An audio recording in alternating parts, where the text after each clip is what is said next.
The Bay Area restaurant industry battling several struggles, including soaring rents and paying staff enough to live here, to come to work. But as KPIX5's Wilson Walker shows us, a big change to a famed San Francisco bistro that's not like the others.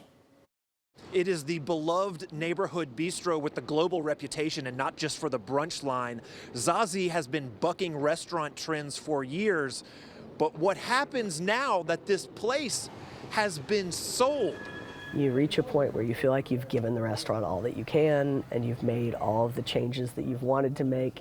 After 20 years as manager and owner, Jennifer Bennett knew it was time to move on from Zazie, but she wasn't entirely sure how. I was approached by many people that wanted to franchise the business, and they would offer me insane amounts of money.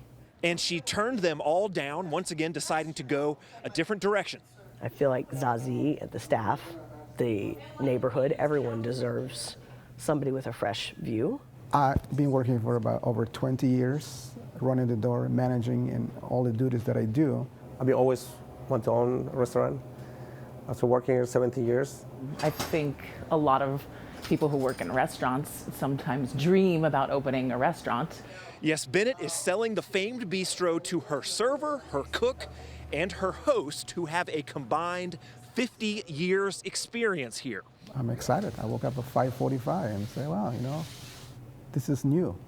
Different feelings, different, thoughts, though, different goals now. This is the first time that I've had like this kind of, pressure or just this importance of people are really relying on you. Along with excited, all three also used the word nervous. This is, of course, a famously hard time for San Francisco restaurants. Yes, a lot of restaurants don't make it, but most restaurants are not working the way we do. They're not respecting their staff.